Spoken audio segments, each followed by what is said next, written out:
estarão conduzindo o painel número 6.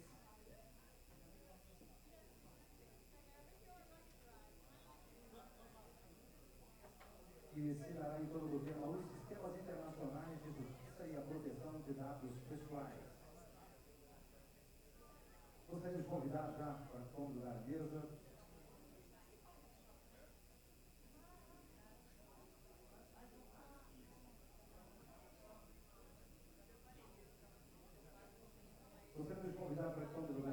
por favor, o senhor ministro Gilmar Mendes, presidente do TSE, ministro do STF. Convidamos para que, por favor, o senhor ministro Gilmar Mendes ocupe o seu lugar à mesa, por gentileza. Convidamos igualmente para que tome o seu assento à mesa o presidente da quinta sessão do Tribunal de Justiça da União Europeia, Sr. José Luiz da Cruz Vilaça. Por favor, queira tomar o seu assento à mesa.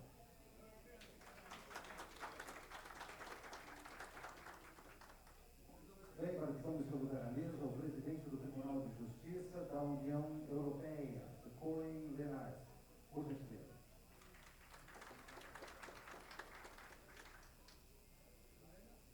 Sim, por favor, convidamos para que tome lugar à mesa o diretor fundador do Bingham Center on the Rule of Law, Jeffrey Joel Kissy. Por favor.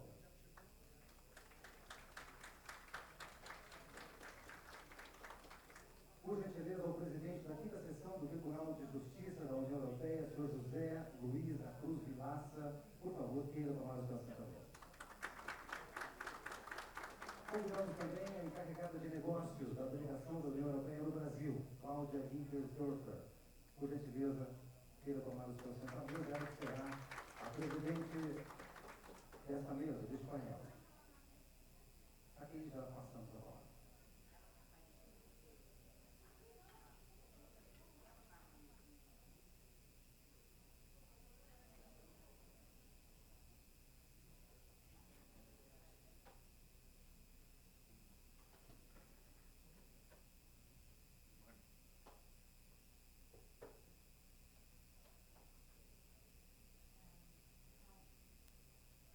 Obrigada. Bom dia, senhoras, senhores e autoridades presentes, ministro Gilmar Mendes.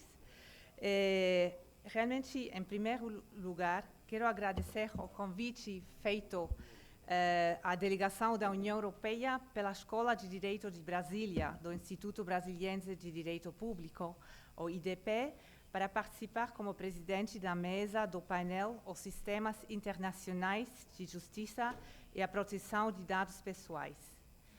Como encarregada de negócios da delegação da União Europeia em Brasília, é um privilégio para mim presidir este painel de alto nível, com a presença de vários painelistas de países membros da União Europeia.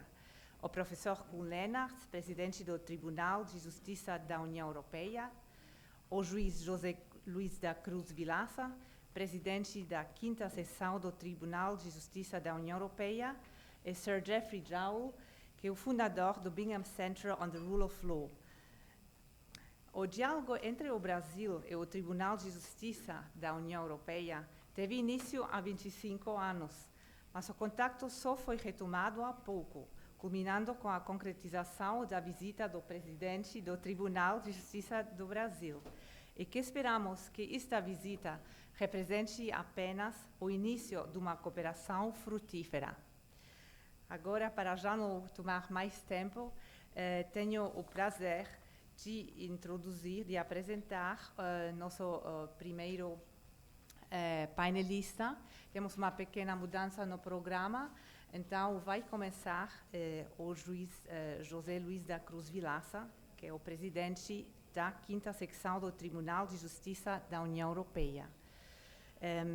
Se me permitem, vou passar ao inglês agora para explicar um pouco o seu currículo. Então, Judge Vilaça holds a degree in law and a master's degree in political economy at the University of Coimbra. He's also a doctor in international economics from the University of Paris I, the Panthéon-Sorbonne. And he is also professor and director of the Institute for European Studies at the University of Lisbon, specializing in European and in competition law. Professor de Vilaça competição. O professor Vilaça também foi membro do governo português, foi secretário de governo de assuntos internos e secretário de Estado para assuntos europeus, assim como In deputado no 1986, Parlamento Professor português. Vilaça Em became 86, Advocate o General professor at the European se Court of tornou Justice o and has been judge at the advogado-geral Court na of Justice Corte of Europeia the European Union e since the também 8th of October 2000. é membro da Corte Professor da Vilaça União will Europeia speak to us desde about the structure of the 2008. European Ele Union's vai judicial falar sobre a system and estrutura its role in the construction of the do EU sistema da União in fact, Europeia this will e allow us to frame, esse fato the vai next nos permitir by preparar Professor a próxima apresentação do professor Leonardo, porque o Dr. Vilaça vai fazer referência à proteção de direitos fundamentais na União Europeia e vai preparar a próxima apresentação. Então, eu dou agora a palavra ao professor Vilaça.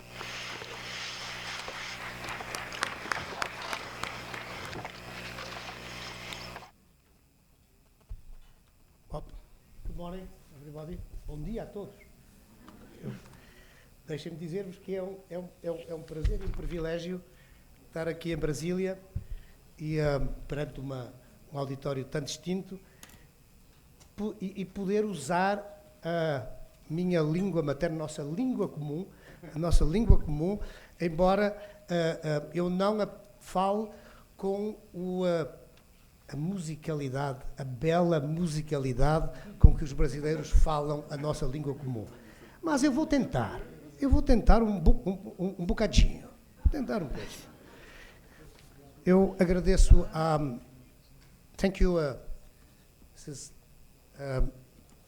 thank the moderator, our chairwoman, for her kind introduction. Deixem-me saudar em especial o ministro Gilmar Mendes, dizer-lhe que é uma honra estar aqui no seu instituto. Bon, une salutation toute spéciale pour Monsieur l'ambassadeur de Belgique. C'est un plaisir de faire votre connaissance personnellement. Gostaria também de fazer dois agradecimentos só e duas referências em particular. Uma para o Instituto Brasiliense de Direito Público, que é superiormente dirigido pelo ministro Gilmar Mendes. Saudar o ministro Gilmar Mendes uma vez mais, o vice-presidente Paulo Gonet, a diretora-geral da Lida Correia e a diretora jurídica Fátima Cartacho, e dizer-lhes que tenho o maior apreço pela atividade deste Instituto Brasiliense de Direito Público, como, aliás, atesta no plano da qualidade das suas iniciativas, este próprio evento. Isto é um evento de grande qualidade, com um programa fantástico. Permitam-me que os felicite vivamente pela qualidade, pela consistência das iniciativas e, em particular, desta organização. Uma palavra também, se me permitem, para o International Bureau of Law and Public Policies e para dois dos seus animadores, o desembargador Luís Sábato e o Dr. Vítor Bezerra, e que os felicite pela ação que têm levado a cabo desde há muitos anos, o desembargador Sábato, obviamente, desde há mais anos, para a aproximação entre o sistema jurídico e o sistema judicial brasileiro e o sistema jurídico e judicial da União Europeia.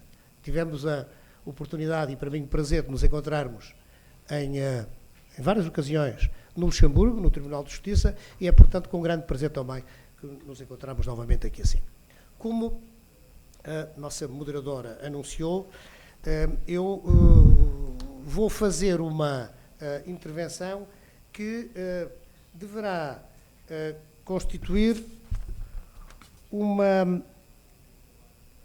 espécie de introdução, na medida em que vai dar o contexto para a intervenção de fundo que será proferida pelo Presidente Koen Lenaerts. Eu gostaria, portanto, de vos dar, nestes 20 minutos de que disponho, eu vou tirar o relógio para ter a certeza que não excedo o tempo, mas a senhora moderadora e presidente da sessão não deixará de me assinalar, se tal for o caso. Eu gostava de fornecer o quadro geral, digamos, o quadro constitucional e processual no âmbito do direito da União Europeia para a compreensão, para uma melhor compreensão da intervenção de fundo do Presidente Leynaerts. Proponho, portanto, começar por, rapidamente, esclarecer o contexto jurídico-constitucional da jurisprudência do Tribunal de Justiça da União Europeia sobre proteção de dados pessoais. O que implica, penso eu, a conveniência de vos dizer duas palavras sobre a natureza e a estrutura deste sistema judicial da União Europeia, tal como criado pelos tratados fundadores, desde o Tratado SECA e o Tratado de Roma, que instituiu a Comunidade Económica Europeia. É importante perceber-se que há semelhanças e diferenças entre o sistema judicial da União Europeia e o sistema judicial de um Estado federal como é a República Brasileira. É certo que o sistema judicial ou jurisdicional da União Europeia é um sistema de tipo descentralizado, mas não é um sistema estritamente de caráter federal. Nós não temos na União Europeia, tal como instituído pelos tratados, um sistema de federalismo judicial. E não temos um sistema de federalismo judiciário por duas razões principais. Uma, porque não há uma relação hierárquica entre os tribunais nacionais dos Estados-membros e os tribunais do Luxemburgo, o Tribunal de Justiça da União Europeia, que abrange o atual Tribunal de Justiça e o atual Tribunal Geral da União Europeia. Não há uma relação de hierarquia, pelo que não é possível interpor recurso de uma decisão de um Tribunal Nacional para o Tribunal de Justiça. Por outro lado, não há nos Estados-membros tribunais da União, da Federação, se quiserem, Tribunal da União, encarregado de aplicar o direito da União. O direito da União é aplicado por todos os tribunais, quer os tribunais de Luxemburgo, que são tribunais especializados. Portanto, ao falar dos tribunais de Luxemburgo, falo do Tribunal de Justiça da União Europeia, quer pelos tribunais nacionais. Significa isto, se me permitem, eu vou fazer um pequeníssimo intervalo para pegar no meu copo d'água.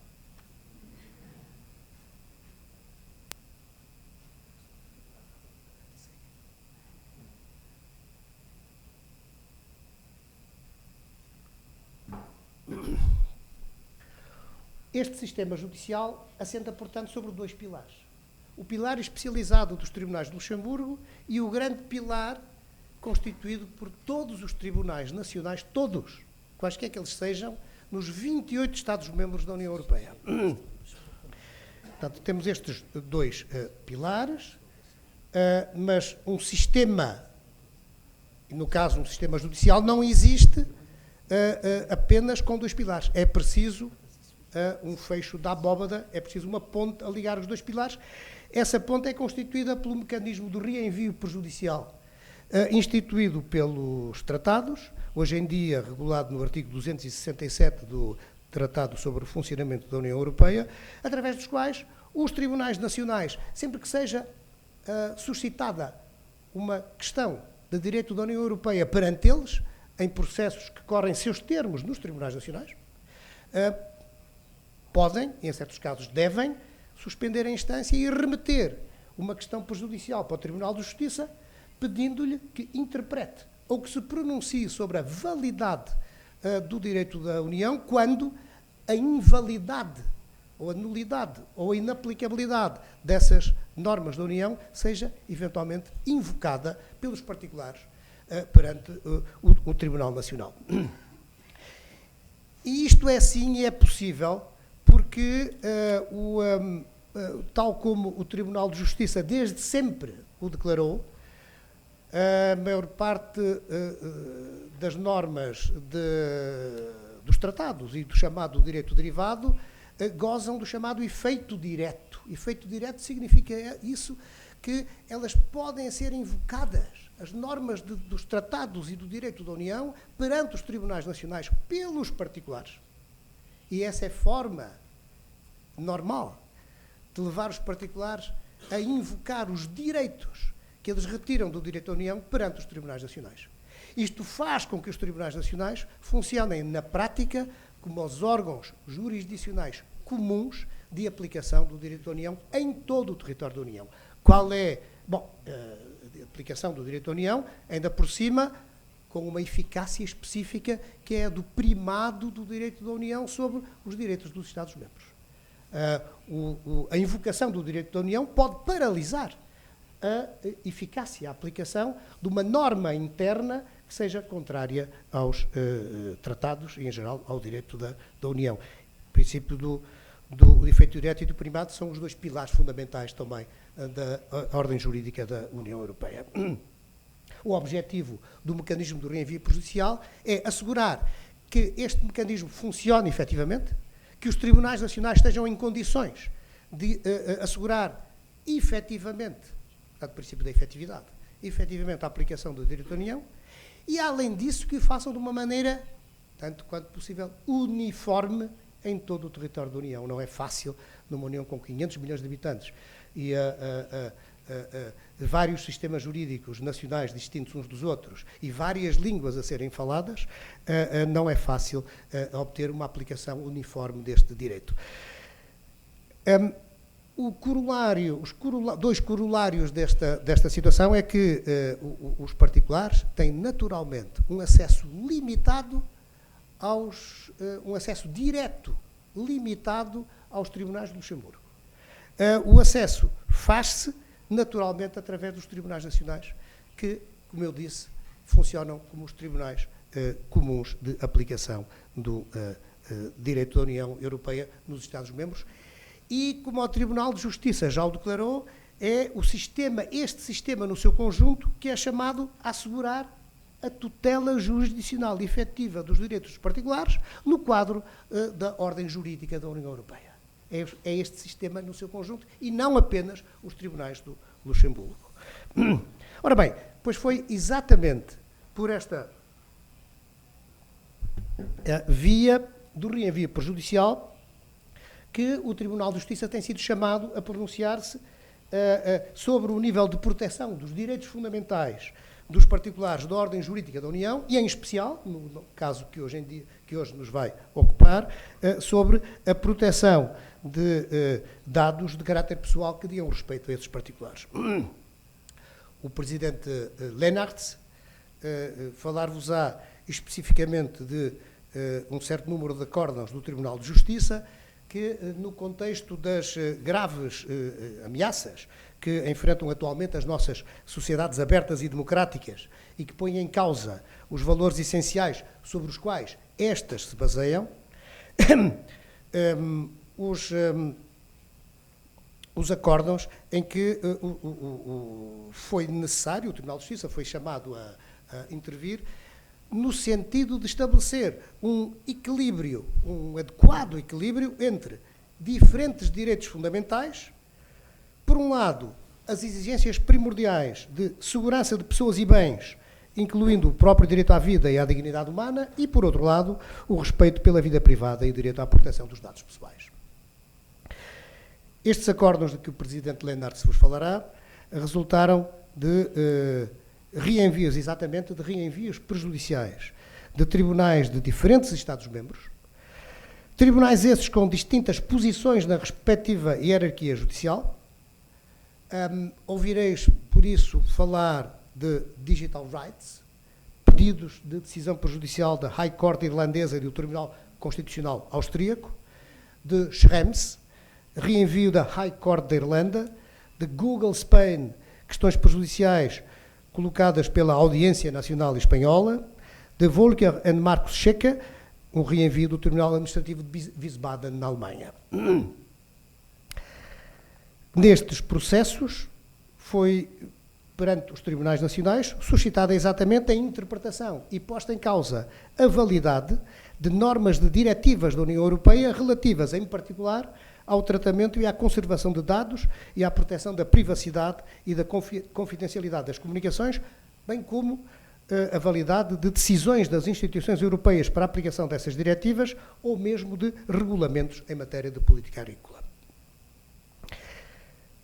Como eu vos disse, é ao Tribunal de Justiça que compete interpretar com força vinculativa geral qualquer norma da direito da União sobre a qual exista uma dúvida razoável sobre o seu sentido, assim se assegurando a uniformidade da sua aplicação pelos tribunais nacionais. E, por outro lado, tratando-se de validade das normas, de acordo com uma jurisprudência constante do Tribunal de Justiça desde 1987, o célebre acórdão Foto-Frost, só o Tribunal de Justiça pode declarar a invalidade, à luz do tratado, de uma qualquer norma de direito da União Europeia. Os particulares podem, assim, nos termos do artigo 277 do Tratado, arguir perante um Tribunal Nacional, por via de exceção, a inaplicabilidade de uma norma de direito da União que reputem contrária ao Tratado, mesmo quando não têm legitimidade para impugnar diretamente a sua validade perante os Tribunais da União. E esta é a forma de assegurar, no quadro do conjunto do sistema, a tutela jurisdicional e efetiva dos direitos dos particulares.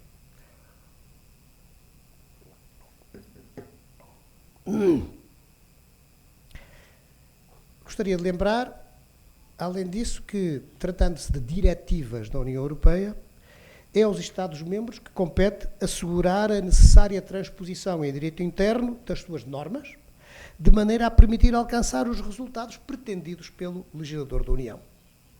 Ora bem, falámos destes casos de que o Presidente Leonard vos vai falar, mas uma segunda geração de casos começou também a surgir junto do Tribunal de Justiça da União Europeia pela via prejudicial,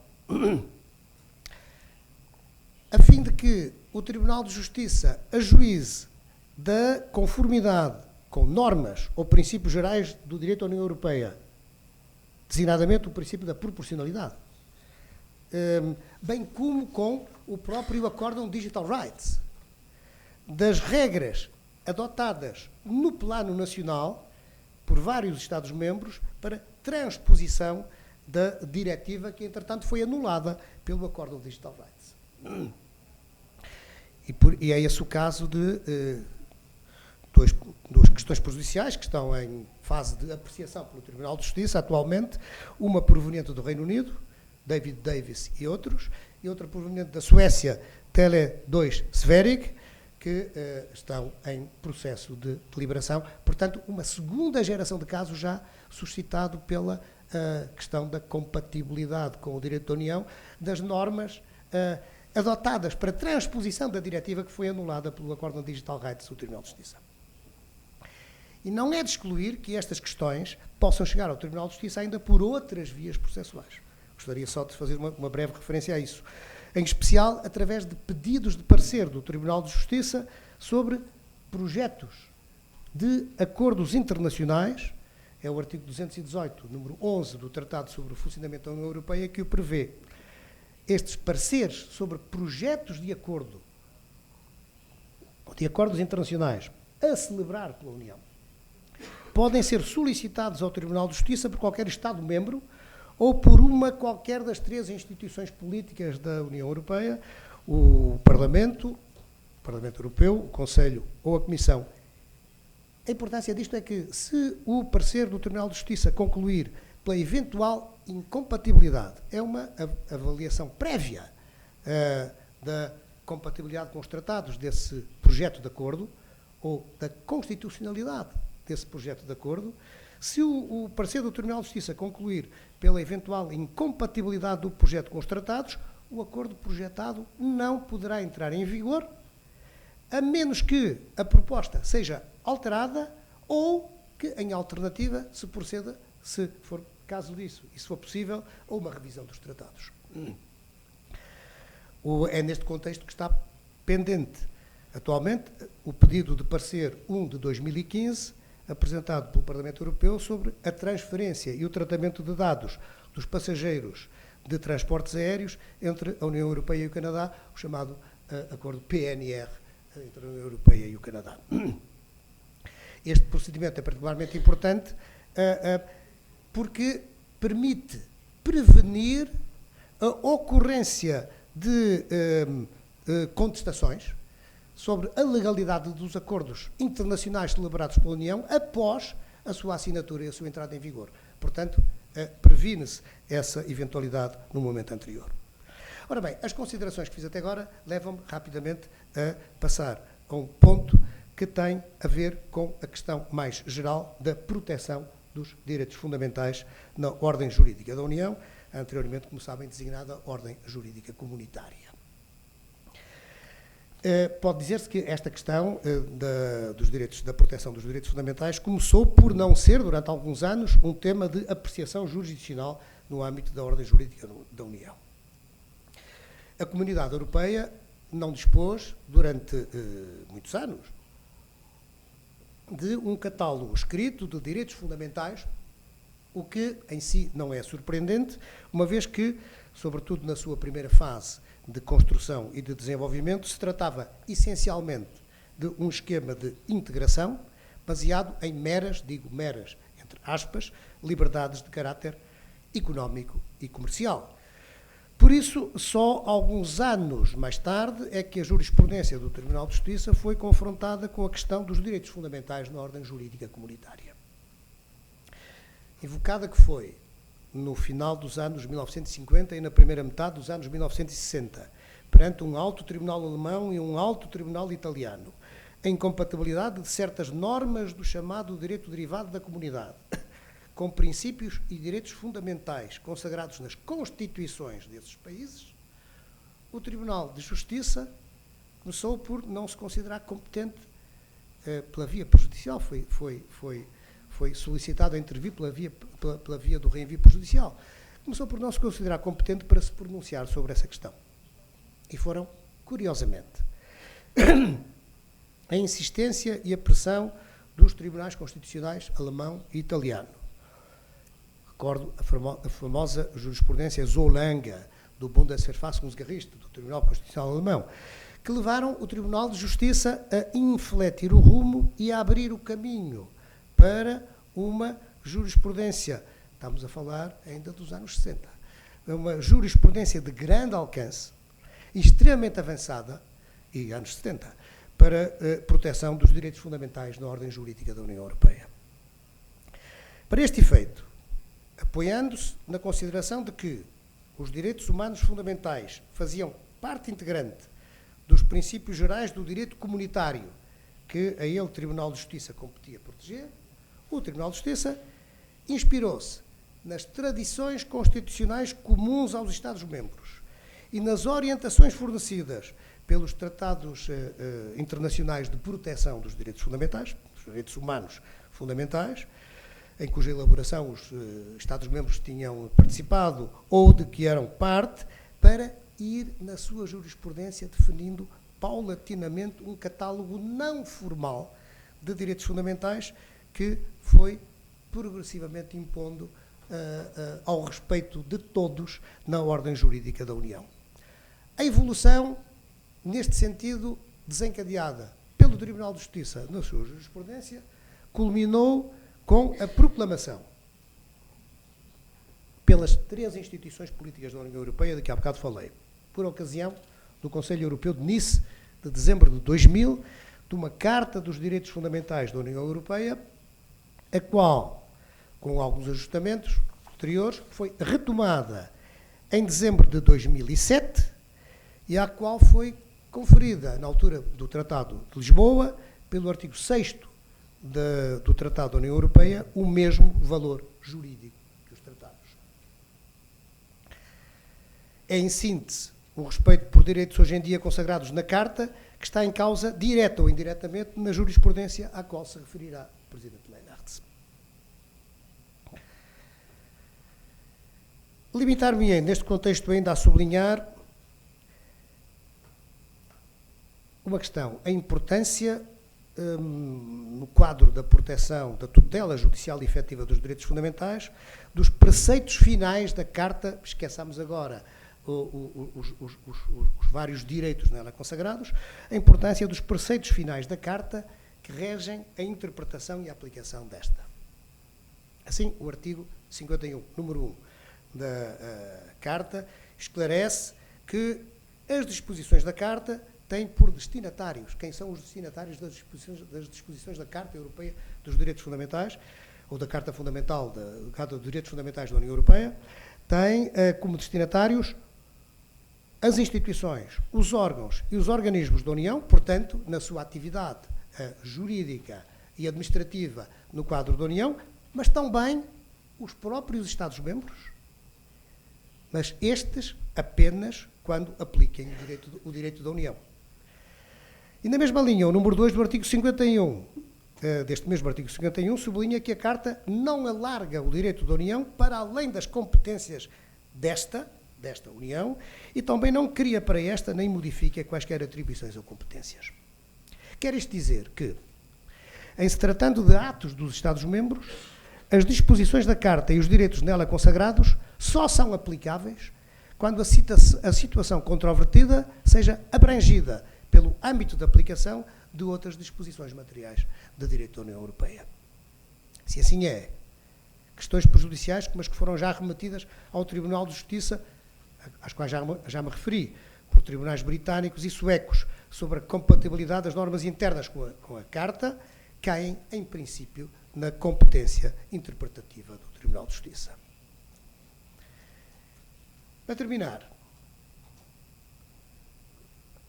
gostaria de insistir num ponto. E é o seguinte: a jurisprudência de direitos fundamentais do Tribunal de Justiça constituiu, para além de uma antecipação da Carta Europeia, que, no fundo, em larga medida, transpõe em letra de forma o regime dos direitos fundamentais já definido pelo Tribunal de Justiça anteriormente na sua jurisprudência. Para além de uma antecipação da Carta, esta jurisprudência de direitos fundamentais constitui uma etapa decisiva naquilo a que poderíamos chamar o processo de constitucionalização progressiva dos tratados, que foi promovido passo a passo pelo Tribunal de Justiça na ausência de uma Constituição em sentido formal e na falta, até à data, da expressão de um poder constituinte autónomo no plano europeu, falhada que foi, em 2005, a tentativa de adoção do tratado que instituía ou instituiria uma Constituição para a Europa. Recordo-vos os resultados negativos dos referendos na Holanda e em França, nessa altura. O Tratado de Lisboa trouxe também, o Tratado de Lisboa foi importante a vários títulos, trouxe também uma outra novidade importante quanto à tutela jurídica dos direitos fundamentais da União Europeia, porque veio prever no artigo 6º, número 2 do Tratado da União Europeia, que a União adere à Convenção Europeia dos Direitos do Homem do Conselho da Europa. E por essa via da adesão à Convenção, esta passaria a fazer parte integrante do direito da União Europeia, assim se instituindo um controlo externo do Tribunal Europeu dos Direitos do Homem de Estrasburgo sobre as instituições da União, incluindo o próprio Tribunal de Justiça, quanto à aplicação desta Convenção Europeia do Conselho da Europa. Não confundir as duas ordens jurídicas, Conselho da Europa e União Europeia. Foram abertas em 2010 as negociações para a celebração de um acordo de adesão, na sequência do que previa o Tribunal da União Europeia, do que veio prever em Lisboa. Foram abertas as negociações para este acordo de adesão em 2010, entre a União Europeia e o Conselho da Europa. Essas negociações culminaram em abril de 2013 num projeto de acordo de adesão. Para garantir a segurança jurídica numa matéria tão delicada, a Comissão Europeia solicitou ao Tribunal de Justiça, ao abrigo do artigo 218 do Tratado sobre o Funcionamento da União Europeia, que se pronunciasse, a título prévio, sobre a questão de saber se o referido projeto de acordo de adesão à Convenção era ou não compatível com os tratados. Pelo seu parecer 2 de 2013, o Tribunal de Justiça concluiu que, tendo em conta vários problemas que ele identificou e analisou, o projeto, tal como estava redigido, não era compatível com o artigo 6º, número 2, do Tratado da União Europeia, nem com o protocolo número 8, anexo ao Tratado, e relativo às condições a respeitar nesta adesão, pelo que, naquelas condições, este acordo não poderia ser adotado e entrar em vigor tal como estava redigido. Foi basicamente em nome da necessidade de preservar a especificidade e autonomia da ordem jurídica da União e do sistema jurisdicional instituído pelos tratados que o Tribunal de Justiça se pronunciou neste sentido. Não é para admirar. Recomendo-vos, permito-me recomendar-vos a leitura deste parecer 2/2013, que esclarece, faz uma análise exaustiva das condições previstas no projeto de acordo de adesão e que esclarece as condições pelas quais o parecer foi negativo. É que na origem de tudo está aqui um pecado original, digamos. É que a Convenção Europeia dos Direitos do Homem foi concebida como um instrumento de direito internacional, destinado a vincular partes contratantes que eram, na sua totalidade, Estados internacionalmente soberanos. Ora, o projeto de acordo terá sido estruturado sem ter suficientemente em conta a realidade de que a União Europeia não é um Estado. Antes constitui um tertium genus, caracterizado por uma complexidade institucional que a distingue dos Estados que compõem a própria União e das organizações internacionais de que possam vir a fazer parte. Neste caso, a Convenção Europeia dos Direitos do Homem, que possa vir a fazer parte juntamente com os seus Estados-membros, porque os Estados-membros da União continuarão, em todo o caso, membros, partes contratantes da Convenção, ao mesmo tempo que a União a que pertencem faria também parte dessa Convenção, seria parte contratante. Só que o Tribunal de Justiça não fechou, ao contrário do que alguns pensaram, definitivamente a porta a uma adesão. Pelo contrário, deixou no parecer orientações claras para revisão futura do projeto. Agora, gostaria de sublinhar uma coisa, a meu ver, muito importante, é que, neste interim, não é por isso que o nível de proteção dos direitos fundamentais na União Europeia vai ser minimamente afetado. A Carta, artigo 52, número 3, estipula já que, na medida em que esta contenha direitos correspondentes aos que são garantidos pela Convenção Europeia, o sentido e o âmbito desses direitos são iguais aos conferidos pela Convenção.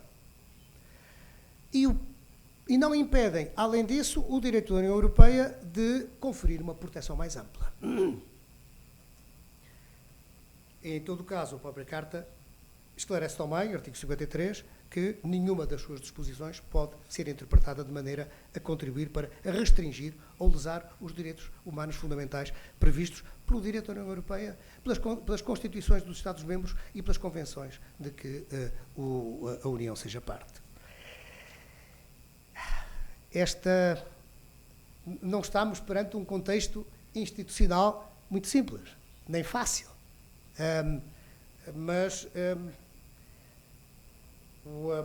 é uma dificuldade normal. No fundo, o que está em causa é a dificuldade de organizar em todas as suas dimensões um sistema que é um sistema polimórfico, um sistema de vários níveis, multilevel, no jargão anglo-saxónico, em que convergem pelo menos 3 ordens jurídicas distintas, mas mutuamente permeáveis, de proteção dos direitos fundamentais. Por um lado, a União Europeia com a sua Carta, por outro lado, o Conselho de Europa com a Convenção Europeia dos Direitos do Homem, e dele fazendo parte de todos os Estados-membros e, eventualmente, no futuro, a União Europeia, e, por outro lado, ainda, os Estados-membros da União Europeia com os respectivos catálogos constitucionais de direitos fundamentais. O diálogo judicial entre estes vários níveis é, a meu ver, a chave do sucesso deste exercício. E esse diálogo jurisdicional existe uma vez que tribunais constitucionais nacionais, o Tribunal Europeu dos Direitos do Homem de Estrasburgo, o Tribunal de Justiça da União Europeia analisam, consideram e olham mutuamente para as respectivas jurisprudências e dialogam também pela via judicial, mas também pela via extrajudicial, de maneira a que se criou já um sistema informal em que o nível de proteção dos direitos fundamentais é muito elevado e, além disso, extremamente congruente, sem prejuízo das especificidades de cada uma destas esferas. Bem, ainda por cima, é um exercício que se torna particularmente delicado perante o imperativo de respeitar, em cada caso, a identidade constitucional fundamental de cada parte constitutiva deste conjunto complexo. Simplesmente, essa é exatamente a tarefa do Tribunal de Justiça enquanto Tribunal Constitucional da União Europeia, como bem o ilustrará no domínio da proteção dos dados pessoais, a exposição que vos vai fazer o Presidente Koen Lenaerts. Muito obrigado.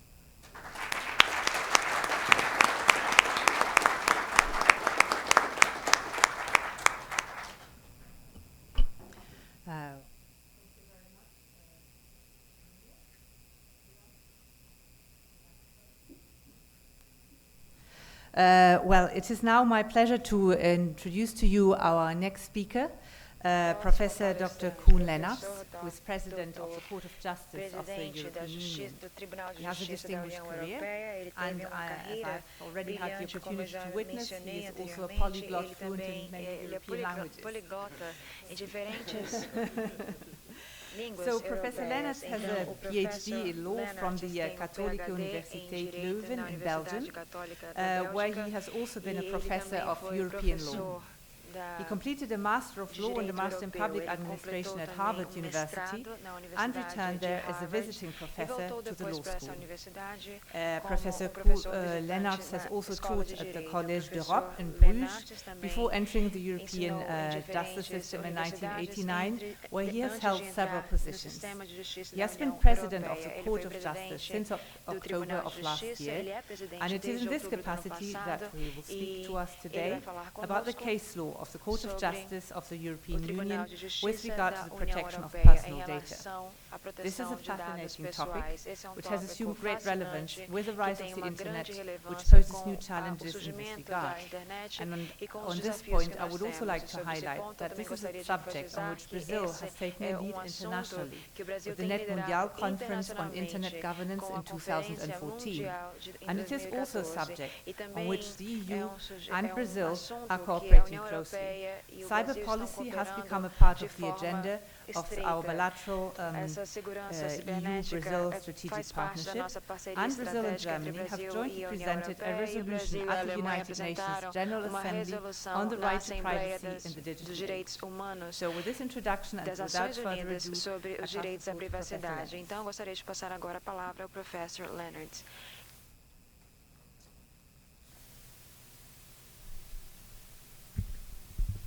Thank you, Obrigada, muito obrigada, Excellencies, Presidente, Suas ladies and gentlemen. Excelências, senhoras e senhores.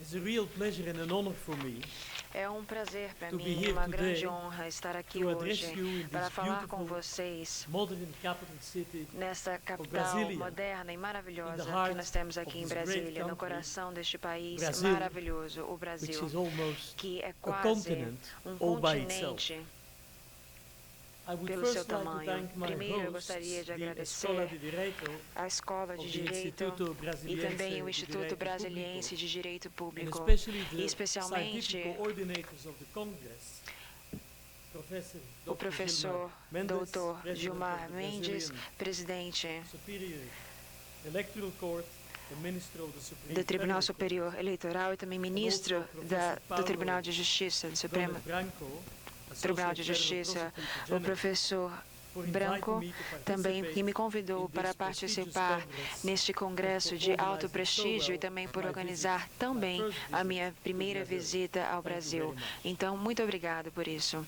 Ladies and gentlemen, Senhoras e we live senhores, nós in a vivemos complex and fast-moving num mundo world rápido e complexo, onde as mudanças tecnológicas estão constantemente transformando as nossas vidas, frequentemente, muito rapidamente. By contrast, the process Por outro whereby we lado, o modify processo our laws pelo qual nós modificamos as nossas leis para levar em consideração mudanças tecnológicas ainda estão sujeitos legislative processes. ao mesmo processo legislativo meticuloso como era anteriormente. And that is probably E very isso right and proper provavelmente, as well, because, as the saying goes, como muitas já sabem, repent at leisure. Nevertheless, nós temos que nos adaptar às novas realidades, mas esses desajustes que nós temos também podem levar a situações onde as leis nem sempre são desenhadas para lidar com situações novas que podem surgir. Pelo menos no campo de proteção de dados, que é o que nós estamos discutindo hoje. Em tais situações, os tribunais podem ser chamados para aplicar e interpretar a legislação num contexto que não era nem imaginado pelo legislador que criou essa legislação originalmente. Neste momento, a União Europeia enfrenta vários desafios muito sérios que nós não podemos negar. Um deles é o ressurgimento do terrorismo. Os eventos recentes conhecidos em todo o mundo que aconteceram em Bruxelas, em Munique, em Paris, tragicamente ilustraram os esforços que nós estamos travando contra o terrorismo e que esse é um dos grandes maiores desafios que nós temos na Europa. Perante essa ameaça, é importante que todos nós reafirmemos a nossa crença nos nossos valores fundamentais. Nós devemos nos defender e enfrentar esses desafios com determinação e coragem. E ao fazer isso, nós devemos evitar olhar apenas para a nossa experiência, que parecem ser úteis para resolvermos um problema no curto prazo, mas elas ao mesmo tempo minam a nossa forma de vida, os nossos valores e a essência da nossa civilização que levou anos para ser construída e que nós estamos determinados a proteger. Eu estou dizendo isso, claro, porque a proteção de dados tem tudo a ver com o equilíbrio entre segurança, a luta contra o terrorismo, esquemas de vigilância para facilitar a luta contra o terrorismo, por um lado, e, por outro lado, a liberdade de circularmos fisicamente ou digitalmente através da internet. E para fazer isso, nós temos que proteger a nossa liberdade, a nossa privacidade e a nossa esfera pessoal. E por isso precisamos discutir a proteção de dados. É neste contexto que a jurisprudência deve ser observada.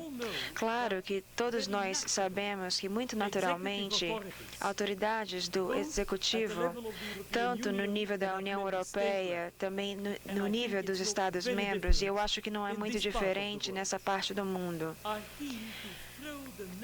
eles estão muito interessados em lidar com a vigilância e ampliá-la da maior forma possível para que tenham maior chance de identificar terroristas em potencial antes deles poderem realizar seus planos. Portanto, por outro lado, um dos nossos valores europeus comuns que nós compartilhamos com muitos países em todo o mundo, inclusive o Brasil, é que na falta de evidências apropriadas que levam a suspeitas que alguém cometeu ou vai cometer um crime, toda pessoa está livre para circular em sua vida diária sem ameaçar as suas comunicações. Suas comunicações podem continuar de forma privada. E isso me traz ao primeiro caso, que já foi mencionado pelo meu grande colega, professor Vilaça. That is the famous E Digital esse é o Rights famoso Island case. caso da ilha digital. I shall simply tell you the Eu story vou behind the simplesmente case. falar para vocês a história que está por trás desse caso, as they a would say in narrativa, North como America. eles diriam na América do Because Norte. this case illustrates Porque este at the same caso time, ilustra, for an ao audience mesmo like this tempo, one, maybe not para uma familiar audiência with como the vocês que não estão familiarizados com a União Europeia na sua vida diária, como a União Europeia opera. E também ele ilustra as nossas práticas. O que o professor Vilaça explicou de uma forma conceitual. Esse caso dos direitos digitais é um caso para decisões preliminares que foi emitido por dois tribunais nacionais. Isso já é bastante interessante por si só. Um tribunal da Irlanda, a Alta Corte da Irlanda, situada em Dublin, se referindo à nossa Corte da União Europeia, e uma diretiva, que é um tipo de ato legislativo da União Europeia, mas é um tipo de ato legislativo que deve ser transposto e implementado dentro das ordens domésticas dos Estados-membros. Nós temos que manter isso em mente. Então, todos os Estados-membros devem adotar uma lei, normalmente pelo seu parlamento, baseada nas suas estruturas constitucionais, mas então existem essas leis nacionais que transpõem as diretivas dentro da ordem nacional. E é isso que a lei da União Europeia exige que eles façam. Então, essa diretiva da União Europeia, adotada pela a maioria dos conselhos onde os Estados-membros estão representados e pela maioria parlamentar no parlamento eleito diretamente na União Europeia, nós consideramos isso um procedimento ordinário, legislativo, é bastante democrático em termos de representatividade democrática, operando no nível da União Europeia. Esse texto prescreve basicamente o seguinte, que provedores de comunicações eletrônicas, como por exemplo smartphones, acessos à internet, etc., todos os tipos de comunicações eletrônicas devem reter a chamada metadados relacionados a essas comunicações, ou seja, vão resumir quem contactou, quem, em que momento específico, de que localização específica e com que dispositivo específico e etc. Não pode falar o conteúdo da comunicação, mas todos esses outros dados estarão envolvidos. E isso acontece para todas as comunicações. A retenção de dados, de acordo com a diretiva, foi para uma duração de entre 6 meses e 2 anos. Eles foram relativamente... Haviam dispositivos bastante leves nessa diretiva em relação a quem teria acesso, como esses dados seriam protegidos contra abuso. Não havia nenhuma autoridade independente estipulada ou alguma autoridade judicial estipulada antes de dar acesso aos dados. Não estava nem previsto que os dados deveriam se manter dentro do território da União Europeia. Vocês vão ver isso no próximo caso e a relevância disso. O território da União Europeia, que é onde essa legislação se aplica. Então, vocês podem perceber o que a diretiva fez. Nós criamos esse nexus de vigilância de uma forma bastante ampla, englobando várias coisas, o tempo, a matéria e diferentes áreas, todas as comunicações de todo o mundo. Na metadados, algumas vezes, o contato está relacionado aos metadados. Vou dar um exemplo aleatório. Se você ligar várias vezes às 3 da manhã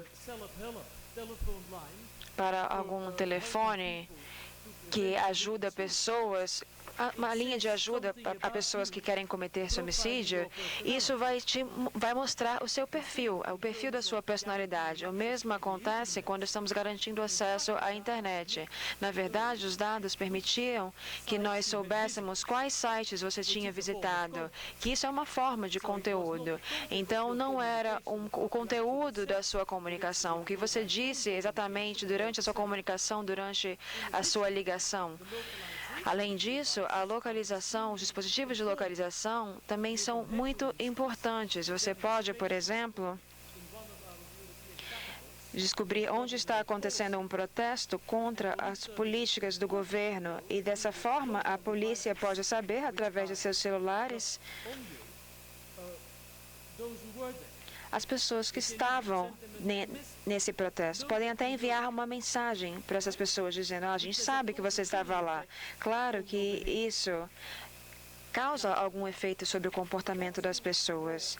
Isso é apenas para trazer a atenção de vocês sobre o conteúdo dessa diretiva. Essa diretiva faz parte do nosso tribunal. Vocês viram agora como a Europa funciona. Os Estados-membros começam a implementar essa diretiva na legislação doméstica e os Estados-membros, e a grande maioria, também aprovaram essa diretiva no nível político.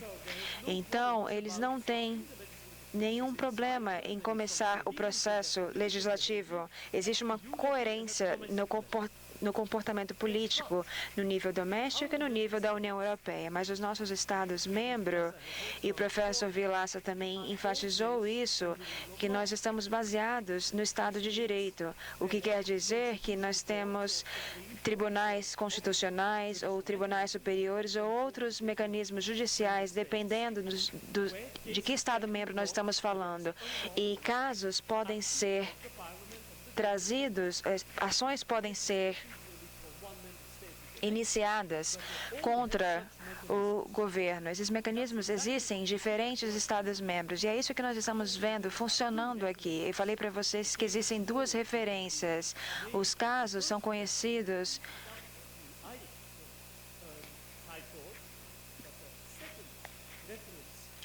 primeiramente pela Corte da Irlanda, mas a segunda referência vai vir da Constituição, da Corte Constitucional da Áustria. Na Áustria, nós temos esse Tribunal Constitucional e você, como cidadão, pode pedir que esse Tribunal de Constituição pegue uma lei que explique, que fale sobre os seus direitos humanos que estão garantidos na Constituição austríaca. Na Irlanda, assim como no nosso país, nós não temos um tribunal constitucional. Nós não temos também isso nos países escandinavos, na Holanda ou na Grã-Bretanha. Mas os tribunais ordinários, os tribunais mais altos, têm mecanismos através dos quais um solicitante pode entrar com um caso contra o governo para que ele não implemente a diretiva da União Europeia. E isso é o oposto do que um governo deveria fazer devido às obrigações que tem com a União Europeia. Mas a base para pedirem que o país não obedeça a essas diretivas seria o direito constitucional à privacidade. Então, ambos os casos, tanto o irlandês como o austríaco, no final, trouxeram a pergunta de se a diretiva da União Europeia era ou não era, estava de acordo com os direito à privacidade na hora de proteção de dados. Então, se havia um pecado inicial no sistema, ele estava ligado à diretiva e não à Constituição. E nós, como foi mencionado anteriormente, apenas o Tribunal de Justiça tem o monopólio para invalidar ou anular atos de instituições europeias.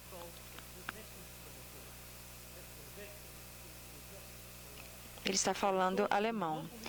Bom, então a corte tem a monopólio para fazer isso. E como vocês já sabem, quando um caso como esse aparece, por exemplo, pelo Tribunal da Irlanda, o Tribunal da Áustria, vem em inglês da Irlanda e em alemão da Áustria. Esses julgamentos são depois traduzidos para todas as línguas oficiais da União, que são 24 línguas. Por quê? Porque para notificarmos essa referência para uma decisão preliminar para todos os 28 governos da União em sua própria língua, eles subsequentemente vão precisar observar a redação e fazer observações também orais, se necessário. Então, o que nós temos é um debate pan-europeu perante o nosso tribunal. Nós temos essa Câmara com 15 juízes e, no final, nós vamos decidir sobre a validade. E, como vocês sabem, nós invalidamos a diretiva, portanto,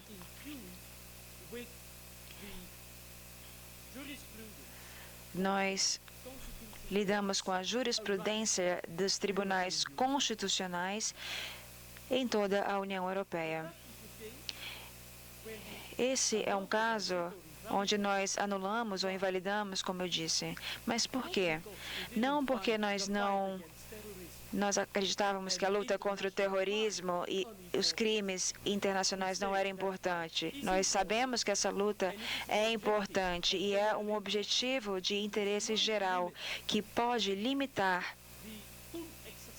o exercício pleno do direito à privacidade e proteção de dados, mas deve ser feito de uma forma que seja estritamente necessária. E isso implica, e eu gostaria de enfatizar isso, e também é um aspecto relevante do debate nos casos pendentes mencionados também pelo Vilaça, o Davis-Watson case, o caso Davis-Watson. Se o legislador limita o escopo da retenção de dados, então eu falei que não existia nenhuma limitação. Era algo amplo em todos os respeitos, em todos os níveis. Além disso, deve haver garantias de que não houve abusos dos dados retidos, porque todos nós sabemos que se você tem os dados, a tentação pode ser mal utilizá-las em propósitos comerciais, políticos, comerciais e assim por diante. Por exemplo, ativismo ambiental pode ser afetado também. Então, é muito importante para o sistema político e sociológico de um país em geral. Então, nós explicamos tudo isso. E a diretiva foi terminada e nós voltamos para a versão prévia de uma diretiva de 2002, que diz que todos os metadados precisam ser destruídos depois da fatura, depois que as faturas forem pagas. Tudo isso devem ser destruídos, exceto se existem razões de segurança pública para reter os dados. E nos casos pendentes já mencionados, se baseiam nesses dispositivos. Qual é essa necessidade estrita para que nós possamos dizer que existe um interesse de segurança pública em comparação ao princípio de que os dados não podem ser retidos e devem ser destruídos depois que o preço da comunicação foi pago pelo cliente? Isso precisa ser observado de perto. Nós veremos isso na internet. Vocês vão ver isso acontecendo nos próximos meses, quando esse caso for julgado. Isso está me levando agora a falar sobre um segundo passo. E o segundo passo é relacionado ao caso de um estudante austríaco. Na verdade, eu encontrei com esse estudante uma vez em uma conferência, mas depois que o caso dele foi decidido, então não teve problema nenhum. O nome dele era Maximilian Schrems. E eu, pessoalmente, eu gosto de chamar esse caso de Schrems, apesar de no mundo todo as pessoas estão chamando em conferências do julgamento do Facebook, porque o julgamento está relacionado ao Facebook. Mas isso é uma injustiça a esse aluno jovem que teve a coragem de entrar uma ação contra o Facebook na Irlanda. Então, um aluno austríaco que entrou com uma ação na Irlanda e por isso o caso chegou até nós. Isso mostra que a Europa está indo adiante, fazendo uma lei na jurisprudência baseada nas iniciativas de pessoas comuns, homens e mulheres das ruas, que dizem em algum momento que eles não querem mais aceitar isso. Eu vou levar isso para o tribunal. E aonde ele vai para o tribunal? Ele vai para o Tribunal Nacional. E por essa razão, eu roubei a frase do meu colega em português, que nós dizemos que os tribunais nacionais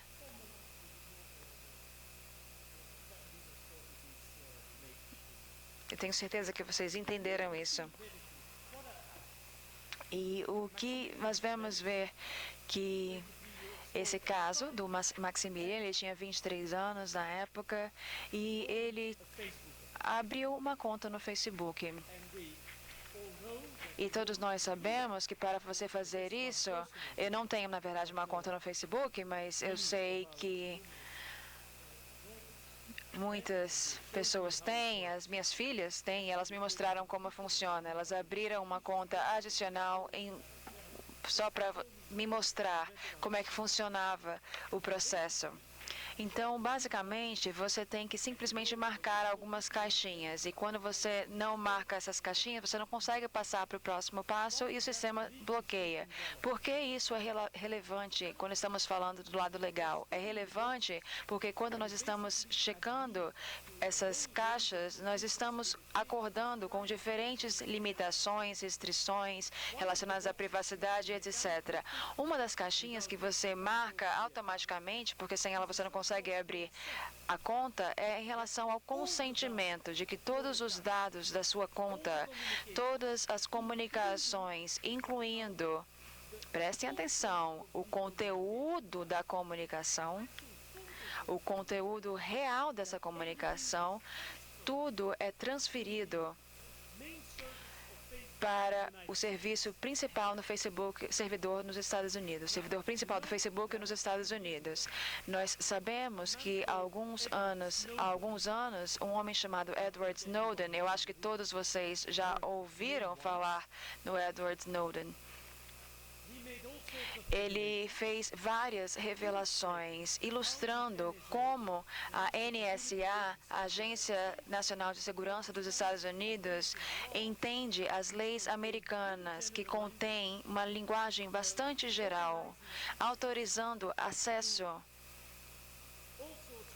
a todos os tipos de realizações de todas as coisas que acontecem na internet. Então, armazeno de dados pessoais, basicamente de acordo com o interesse nacional americano. Eles não definiam exatamente o que seria e também não controlavam isso de uma forma judicial. Não existiam padrões precisos. E isso em direito constitucional é algo bastante grave. O Schrems, ele foi para a empresa de proteção de dados, funciona desde 1995 e agora está sendo substituída pela regulação, mas esse caso aconteceu dentro da resolução antiga, que foi escrita basicamente na época pré-internet. Então, nessa resolução, todos os Estados-membros têm uma autoridade nacional protegendo os dados pessoais e a privacidade. Eles precisam ter um item dessa resolução. É obrigação dos membros ter esse tipo de decisão sobre reclamações de pessoas que trazem casos de empresas ou uma autoridade pública, se tiver uma disputa em relação a como esses dados foram administrados, usados. Então, se você faz todas essas reclamações para essas autoridades independentes. Então, o Schrems falou, eu vou para a autoridade irlandesa, apesar dele ser austríaco, porque o Facebook Europa está na Irlanda.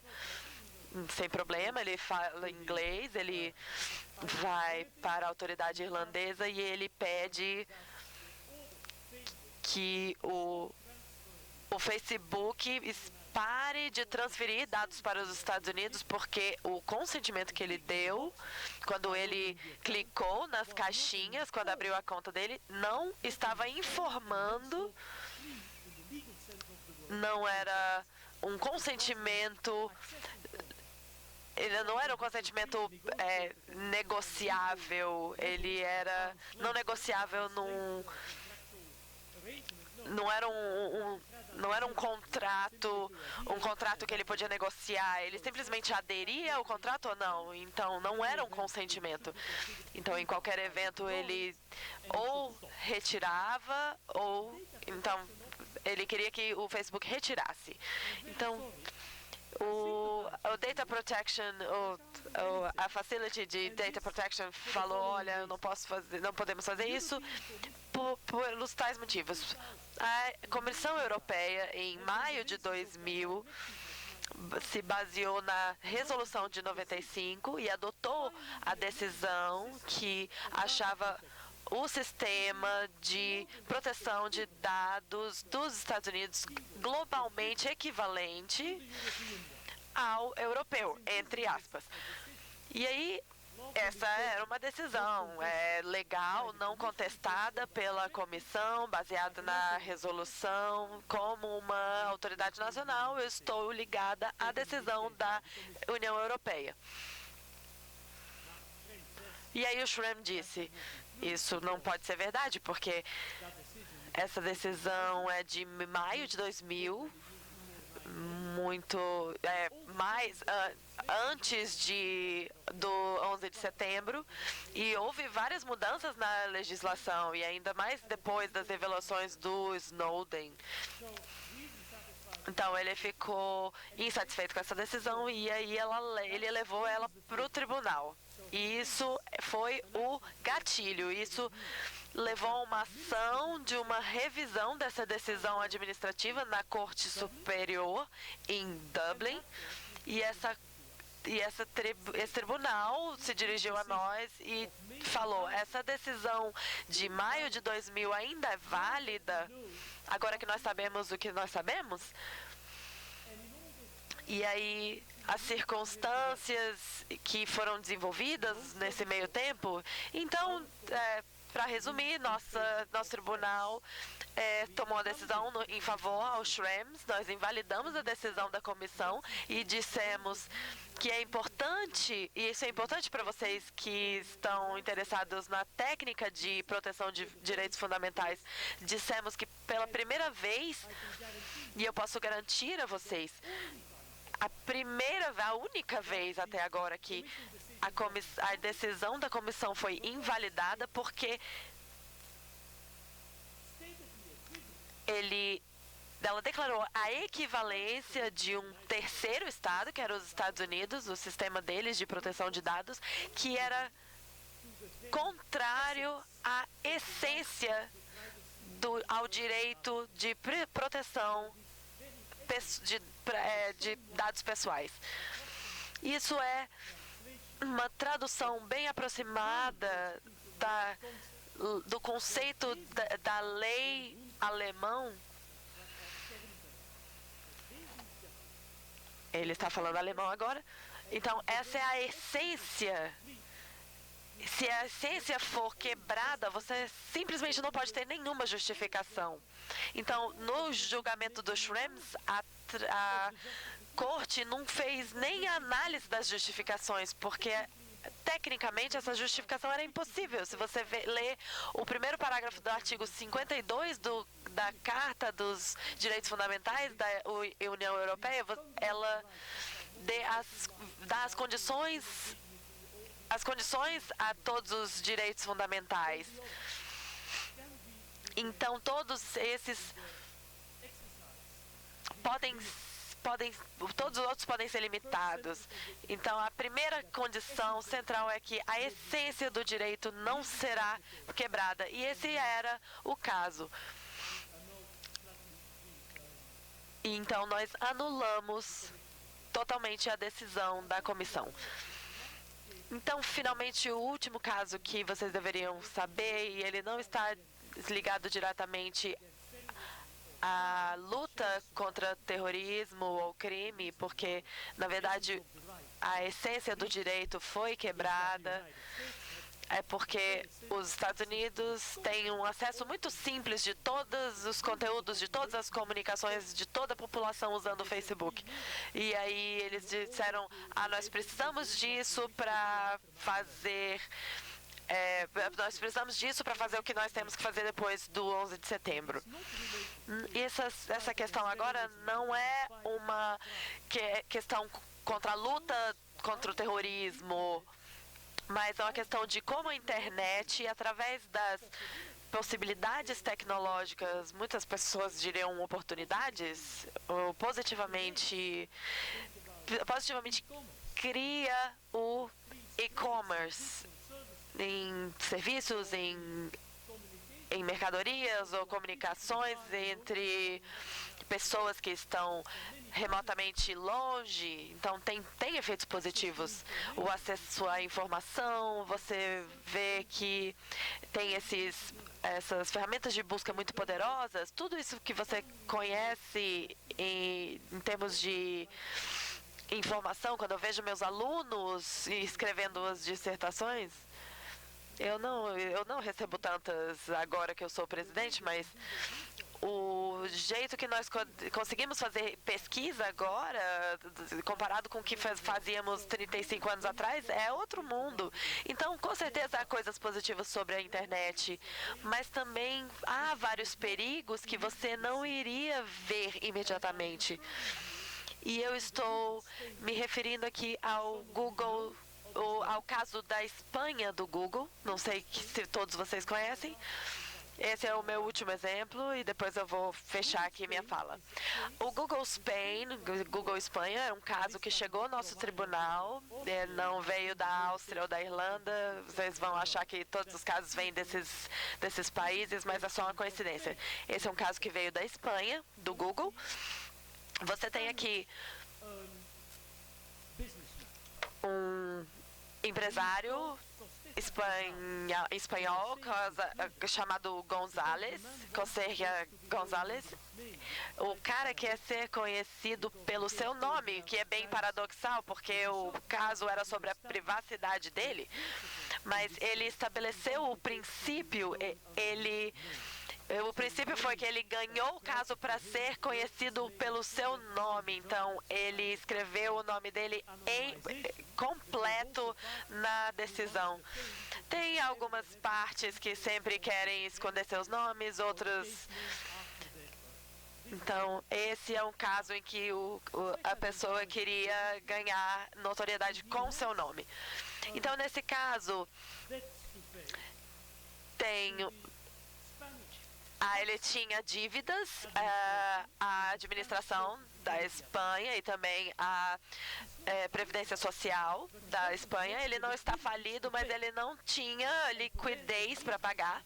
E por vários motivos ele não conseguia créditos transicionais dos bancos. E aí, no final, as autoridades de tributação decidiram que, em vez de coletar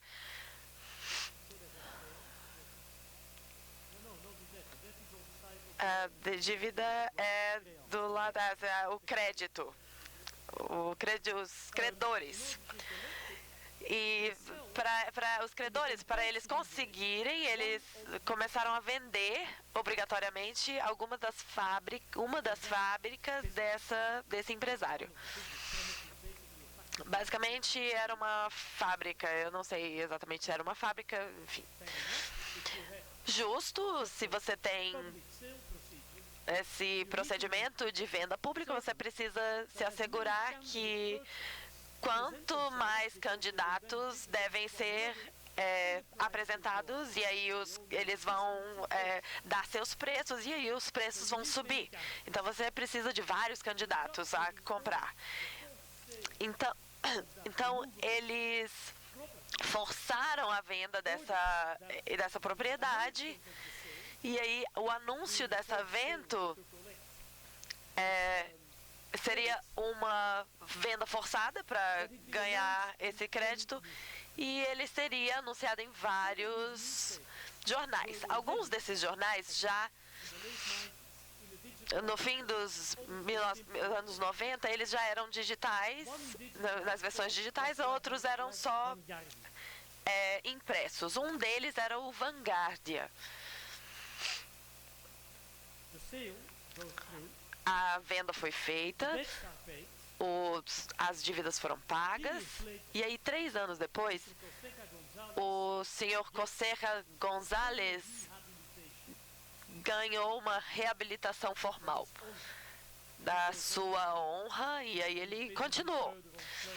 E aí seus negócios continuaram com sucesso até hoje. E aí se você entra, você coloca lá no Google Alejandro Costerra González no Google, entre os primeiros resultados dessa busca, você vai encontrar o anúncio da venda forçada da sua fábrica no final de 1990, porque essa administração de tributos tinha que conseguir o pagamento dos seus impostos. E aí ele disse que o Google queria que o Google tirasse esses resultados, porque ele diria que em 2010, na época, isso não representava mais uma forma certa e correta da posição dele como empresário honrado e solvente. Ele foi reabilitado, mas claramente não foi publicado em lugar nenhum. Então, quem se importa? Então, teve que ser publicado, era uma venda que teve que ser publicada para receber um monte de candidatos para comprar, e aí foi um problema para a reputação dele. E aí o Google se recusou. E aí, dessa vez, o González foi para esse escritório de proteção de dados da Espanha, o mesmo tipo de escritório que tinha na Irlanda, que no outro caso, eu falei no outro caso, e a autoridade falou, você tem razão. E aí eles mandaram o Google tirar os resultados de busca. O Google fez isso imediatamente, porque eles tinham medo de que, se eles não fizessem isso, eles iriam ser condenados a pagar uma multa. E aí eles cumpriram com a decisão da autoridade. Mas aí, ao mesmo tempo, eles apelaram, o que é legalmente possível também. Então, provisionalmente, em título conservatório, pode-se contestar essa decisão. E aí eles foram até ao tribunal competente, e aí eles pediram como que essa resolução de 1995 interpretava, dentro da Carta dos Direitos Fundamentais, como eles deveriam ser interpretados. E pela nossa interpretação, nosso tribunal, ele fez um equilíbrio entre 2 valores. Em um lado, como você sabe, privacidade e proteção de dados, é a posição legal, os direitos fundamentais do Coserra González. E do outro lado, o interesse comercial do Google de fornecer como uma ferramenta de busca correta, né, certa, para que então a questão da comercial do Google entrava isso, e também a questão do direito dos usuários de uma ferramenta de busca, porque nisso há uma facilitação entre essa enorme quantidade de informação. Sem uma ferramenta de busca, a internet não é sequer usável. Você precisa deles para saber usar essa enorme pilha de informações. Então, nós colocamos isso nos dois lados da balança. E aí, subsequentemente, nós dissemos que o direito fundamental do González, do jeito que eles foram apresentados a nós pelo Tribunal Espanhol, então, ele tinha o direito de ser esquecido, que no final dos anos 90, um de seus prédios precisou ser vendido à força para pagar uma dívida às autoridades tributárias. Então, a nossa decisão foi conhecido como o julgamento que estabeleceu o direito de ser esquecido. Contudo, o nosso julgamento é muito cheio de nuances. E nesse caso, nós deixamos claro que não é um caso de que o fato comercial do Google não pesava em cima desse caso. Mas o que pesava mais ainda era o direito do público a ter direito à informação.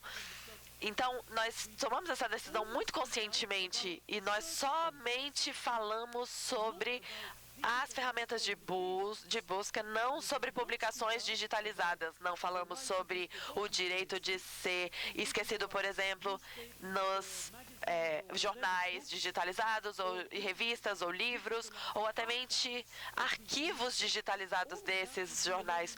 Tudo isso seria outra questão, porque então no outro lado da balança, você estaria envolvendo liberdade de expressão, de imprensa, e isso não era esse caso. No nosso caso, era só uma ferramenta de busca, e uma ferramenta de busca não usa a liberdade de expressão. Então, isso é bem importante de sublinhar. E também nós dissemos que na outro lado da balança, no lado da proteção de dados, nós temos que ver o interesse da sociedade em saber. Vamos dizer que nos anos 90, alguém foi condenado por uma ofensa sexual. De repente, 20 anos depois, essa informação é ainda relevante para o contexto social.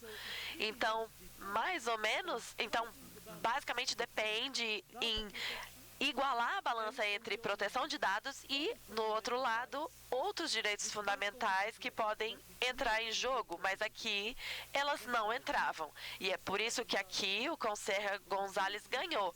Então, nós, ao mesmo tempo, ilustramos muito praticamente quais provisões, de que maneira nós interagimos com os tribunais internacionais. Então, teve critérios muito precisos. Então, nós selecionamos todos os critérios dessa lista, avaliando todos os critérios. E aí vemos quem era a responsabilidade final. Mas, basicamente, o quadro dessa lei era o mesmo. Então, é assim que nós trabalhamos. Eu espero que eu tenha dado uma visão muito prática sobre como, com a ajuda de 3 casos principais dos últimos anos, de como o judiciário da União Europeia funciona e como isso se traduz numa área muito concreta do desenvolvimento tecnológico, do desenvolvimento da sociedade. A tecnologia se apresenta em qualquer jurisdição, mas na Europa, um sistema de governos multinível, com mais de 20 Estados-membros, com seus próprios sistemas, e aí você tem o sistema de governança, que é comum, e não é um Estado. A União respeita a identidade nacional de cada um de seus Estados, mas como uma governança, no nível de governança, tem um padrão, e isso significa que cada membro funciona como padrões legais para todos os países. E esse sistema envolve o tribunal que eu tenho o prazer de presidir. Muito obrigada.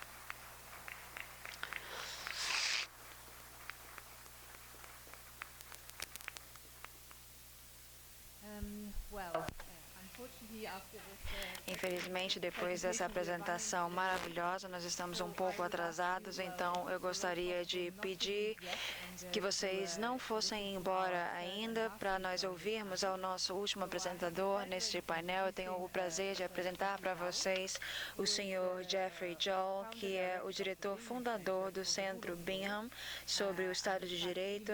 Na verdade, ele liderou a criação deste centro até o que é hoje em dia, um órgão que promove o Estado de Direito. Também é um professor emérito de Direito Público na Universidade de Londres e também foi listado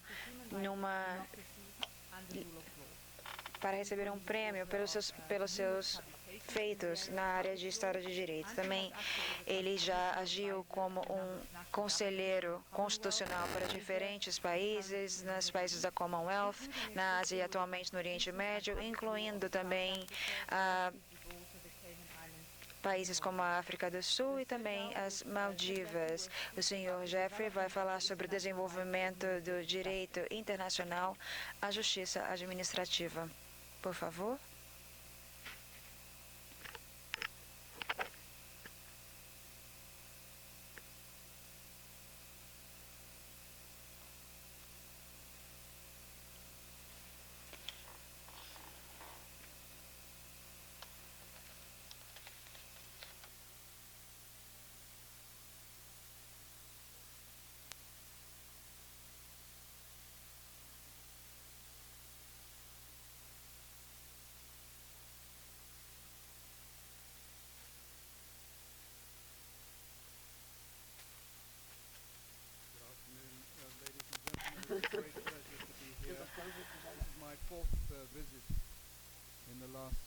A tradução pede desculpa, mas o som não está chegando na cabine. Agora sim. Agora já está se tornando um hábito vir ao Brasil. Esse é um hábito que eu não quero controlar, eu quero continuar vindo aqui. Eu gostaria de trazer saudações dos meus colegas e dos meus estudantes na Universidade de Londres e também da Universidade de Londres em geral e também os membros da área de direito. Estou aqui muito satisfeito de estar aqui no IDP. Já ouvi muito falar sobre essa instituição. Gostaria de agradecer ao ministro Mendes, que eu sei que é um dos grandes ministros. Já conheci ele há alguns anos. Eu tenho uma grande admiração por ele e o que ele e seus colegas realizaram aqui. Então, muito obrigada pelos seus arranjos administrativos. É um prazer falar com os meus colegas europeus também. Eu diria que são realmente meus colegas europeus. Não seria diplomático para mim dizer o que eu acho sobre o Brexit, sobre a saída do Reino Unido da União Europeia. Eu gostaria apenas de dizer, por favor, não me acusem. Eu votei para continuar na União Europeia. O meu tópico vai ser um pouco diferente do que foi falado pelos outros dois palestrantes, mas eu estou fazendo aqui uma pergunta inicial, uma pergunta que foi feita pelo professor Teubner ontem. que quando nós lidamos com um novo fenômeno social que pode se tornar o que ele chamou de uma matrix, ele se referiu ao filme que vocês devem ter já assistido sobre o poder que de repente aumenta. Ele se referiu ao poder da internet. E a pergunta é: qual é o processo pelo qual é aceito como uma norma universal no nível global que nós, pessoas, temos os direitos de limitar o poder dessa matrix sobre as nossas vidas, para responsabilizá-los, para ter um padrão acordável. E eu vi isso em diferentes esferas. Nós vimos isso em relação ao movimento contra fumar em ambientes públicos, o direito ao meio ambiente, por exemplo, o direito à privacidade que foi mencionado aqui, o direito à orientação sexual e etc. Não em todos os lugares, mas o suficiente para dizer que existe uma nova norma, um novo padrão que surgiu. A área que eu gostaria de mencionar aqui, e eu vou falar sobre isso da forma mais rápida possível, porque eu sei que todos vocês querem ir para o almoço, é sobre justiça administrativa. Eu me refiro aqui ao poder que é necessário em todos os lugares, o poder de oficiais públicos. Qualquer pessoa exercitando o poder público, do nível mais alto ao nível mais baixo, as pessoas que estão apenas falando se você pode construir ou não um prédio em algum lugar, ou se você pode receber uma licença para fazer um negócio. Eu estou falando do poder dos oficiais públicos da nossa sociedade, que fazem tanta diferença na nossa vida rotineira. E eu uso isso como um estudo de caso para ver como nós podemos desenvolver uma metodologia para avaliar se existem o que o presidente Leonard falou como padrões comuns universais. Como nós sabemos quando esses padrões surgem? Em relação ao poder da revisão judicial, o direito administrativo, no Reino Unido e em outros lugares, por muitos anos, não existia uma revisão judicial eficaz de decisões públicas, porque os juízes tendiam a ser muito relutantes para interferir em decisões feitas por oficiais baseadas no poder discricional mais amplo, e eles acreditavam que eles não poderiam interferir no interesse público. Os juízes não podiam tomar esse tipo de decisão. Mas agora, na Europa, sob a Carta dos Direitos Fundamentais, que foi mencionada várias vezes, deixa eu falar sobre isso agora, nós vemos aí o direito a uma boa administração. O direito a uma boa administração. E no artigo 41, sobre os direitos dos cidadãos, diz que todas as pessoas têm o direito a ter seus assuntos manejados de uma forma imparcial, de uma forma justa e de forma oportuna pelas instituições e pelas organizações da União. A pessoa tem o direito de ser ouvida antes de ter medidas adotadas contra si. Ele tem direito a ter acesso ao seu dossiê pessoal e também a administração tem a obrigação de dar razões para suas decisões. Como isso foi estabelecido no nível europeu? Junto com tradições muito bem conhecidas de direitos políticos, como, por exemplo, direito de expressão, direito de religião e etc., como isso foi capaz de acontecer? Eu vou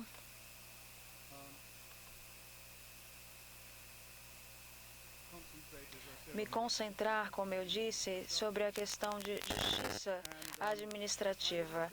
E eu vou olhar para 4 áreas que vão se juntar para criar aceitação internacionalmente ao direito, mostrando que o direito à administração é um direito comumente aceito internacionalmente. Primeiro, eu gostaria de ver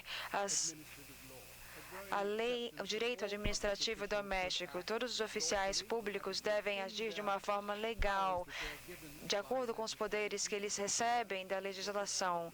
Eles devem agir de acordo com seus procedimentos, eles devem ouvir as pessoas, permitir que as pessoas participem nas decisões que vão afetar suas vidas. E eles devem agir de forma racional, ou seja, de uma forma que seja razoável e não arbitrária. E eles devem também ter mecanismos para aplicar esses padrões, não apenas através do processo político, mas também através do processo legal. Essa é uma das áreas que nós observamos e vemos cada vez mais. E a Grã-Bretanha estava por trás disso desde 1960 e também outros países estavam por trás disso. Mas nós temos direitos humanos e instrumentos estabelecidos tanto na Constituição ou através de padrões regionais na Europa. E esses instrumentos contêm aspectos de justiça administrativa, como, por exemplo, a exigência por justiça independente, audiências justas e etc. E também provém a possibilidade da ideia, da cultura, que as autoridades públicas ou qualquer pessoa tomando decisões públicas não está totalmente livre, mesmo que eles tenham sido eleitos democraticamente, a tomar decisões que não tenham limitações. Essas decisões dentro desses direitos podem ser controladas e limitadas. E, em terceiro lugar,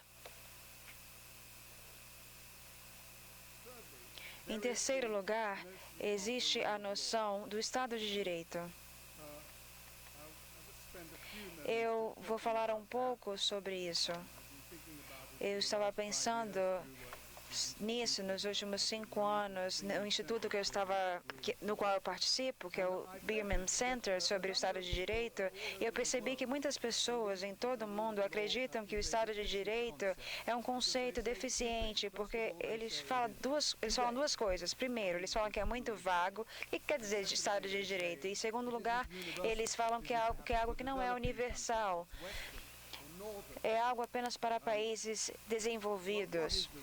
Então, o que é o Estado de Direito? Eu acho que uma das dificuldades para entendermos o Estado de Direito é que existem 4 partes que fazem parte desse Estado de Direito, que interagem e que são necessárias para o Estado de Direito.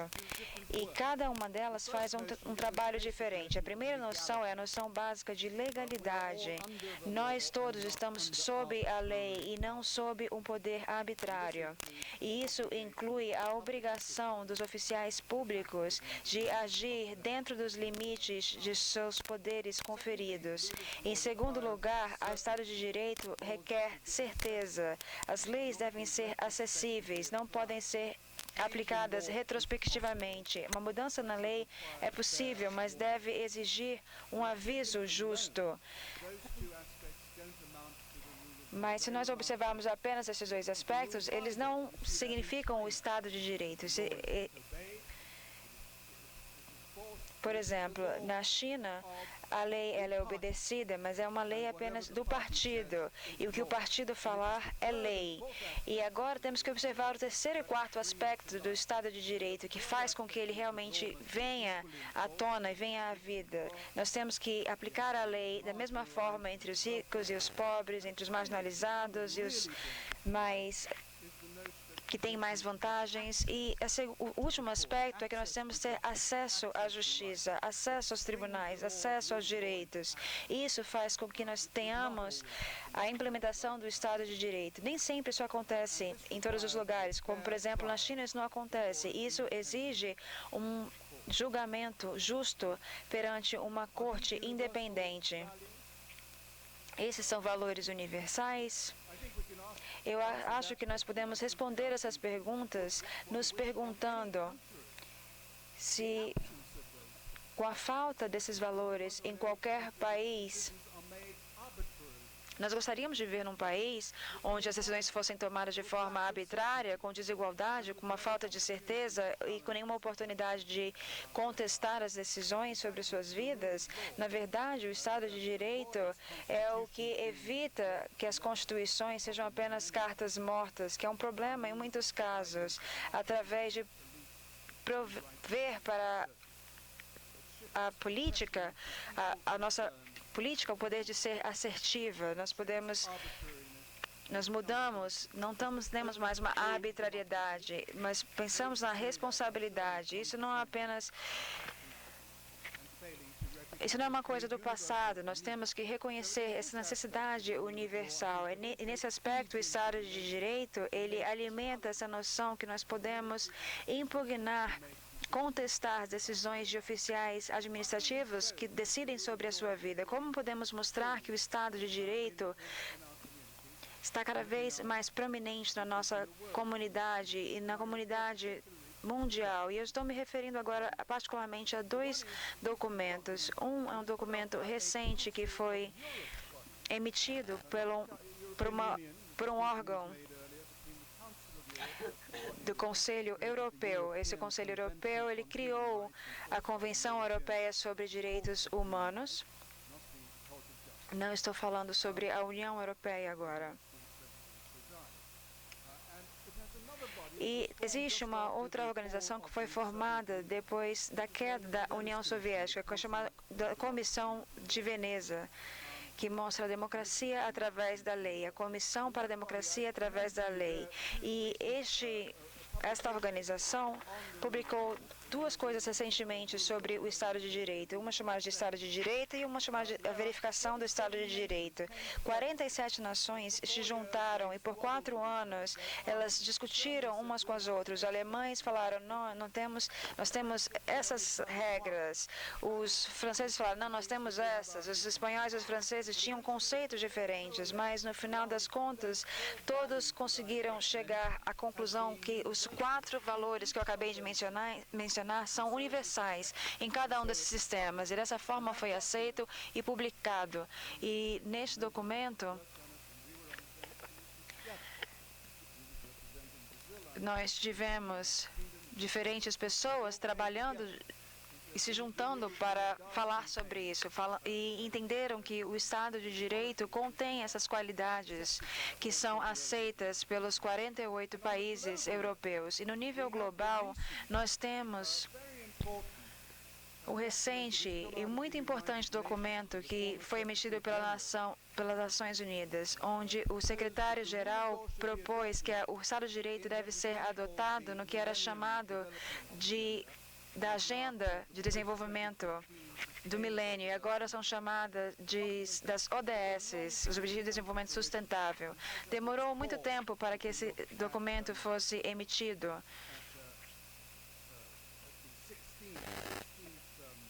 Se vocês olharem para o objetivo 16 dessas ODS, vocês verão que ela requer o acesso à justiça. E abaixo, sob esse objetivo, você vê diferentes exigências desse Estado de Direito. Por exemplo, um acesso igualitário às pessoas, à justiça, combater a corrupção e o suborno. Claro, isso ofende a legalidade, o Estado de Direito e a igualdade. É isso que a corrupção faz, porque às vezes os ricos podem ter acesso aos favores dos governos, enquanto os pobres não podem, e exige que cada país crie instituições transparentes e responsivas, incluindo representantes. E todos esses aspectos do Estado de Direito é aceito a nível internacional.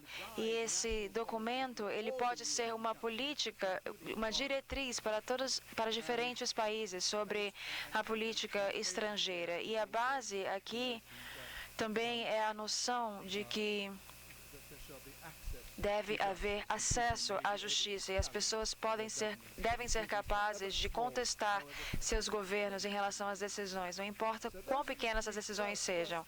Então, esses são os 3 primeiros fatores que eu mencionei, e eles se juntaram. E o 4º fator também é muito interessante, é a constitucionalização do direito à justiça administrativa. E essa tendência começou no sul da África, mais uma vez uma indicação de que isso não é apenas para os países desenvolvidos. Ela começou no sul da África, primeiro em Namíbia e depois na África do Sul. No começo da década de 90, Nós ouvimos o Albie Sachs falando ontem sobre verdade e reconciliação na África do Sul. Uma outra coisa na qual ele se envolveu foi a elaboração da nova Constituição da África do Sul. Eles começaram no começo com uma ficha limpa, todo mundo ofereceu suas colaborações, todo mundo ofereceu suas constituições. Os Estados Unidos falou, pode pegar nossa Constituição. E diferentes países também ofereceram suas constituições. Realmente acreditavam que devia ser uma Constituição adequada para o período depois do conflito. Mas não é isso que eles queriam começar do zero. Um dos direitos muito interessantes que foi introduzido foi o direito a... Perdão, acho que eu pulei um slide.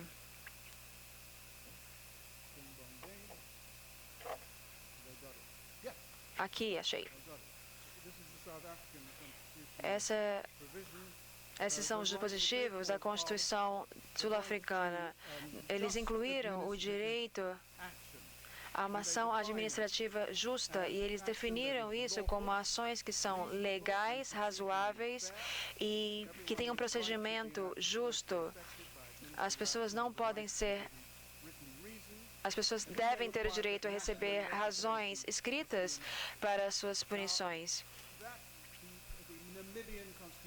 A Constituição da Namíbia e a Constituição Sul-Africana foram elaboradas mais ou menos na mesma época e as mesmas pessoas estão envolvidas nessa elaboração. E eles decidiram que o regime do apartheid na África do Sul não apenas violou o princípio da igualdade, mas também violou o direito das pessoas contra a administração. Também envolveu tirania e despotismo e o direito a uma administração justa era uma forma de prevenir isso, permitindo que as decisões fossem impugnadas e impedindo decisões arbitrárias. E esse direito à justiça administrativa, até certo ponto aqui na Constituição do Brasil, no artigo 33 e o 105, vocês permitem pelo menos uma petição contra as autoridades públicas. Então, isso existe a algum ponto, mas não tão desenvolvido como nós temos no sistema da África do Sul.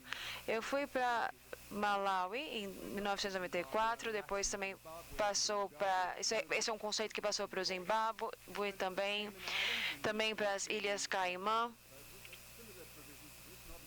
Dispositivos muito semelhantes a esses, não exatamente os mesmos em 2009, também na região do Caribe, também passou para a área da Ásia, nas Maldivas, eles chamam isso de direito a uma administração justa, e esses outros países adicionaram outros termos, como, por exemplo, ao direito a uma administração oportuna, rápida.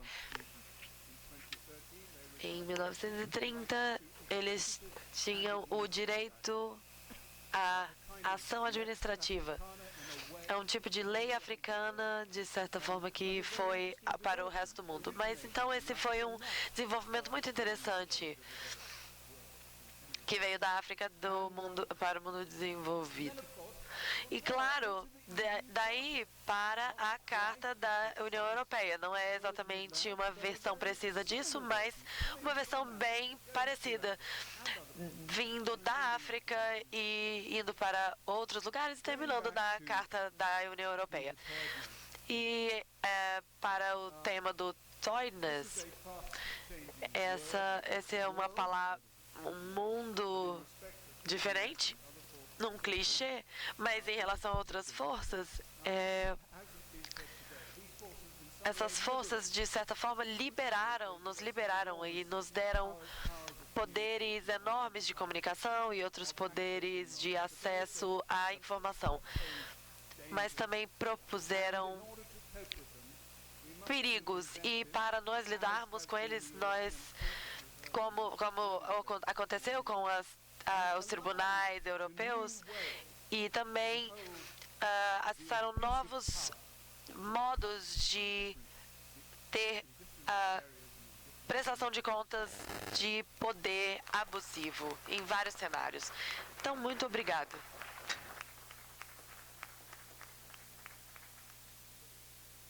So, I would like to thank our three speakers. I think we've had an excellent session with excellent speakers. Eu gostaria de agradecer os nossos palestrantes.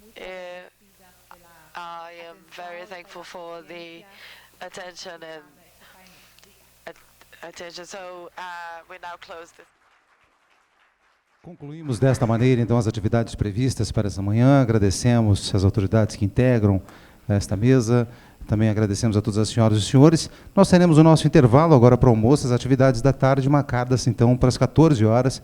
Pedimos a todos que observem esse horário para que nós possamos implementar a programação prevista para a tarde. Muito obrigado a todos, um bom almoço e até logo mais. Nós lembramos que o nosso evento ele tem o patrocínio da Federação Brasileira de Bancos, a FEBRABAN, também da Companhia Energética de Minas Gerais, CEMIG, da Itaipu Binacional, da Confederação Nacional do Transporte, CNT, a Confederação da Agricultura e Pecuária do Brasil, CNA, a Confederação da Indústria, CNI, ainda a Companhia Siderúrgica Nacional, CSN, o Banco do Brasil, o Correios e a Caixa. E tem o apoio da Ambev e também de Três Corações.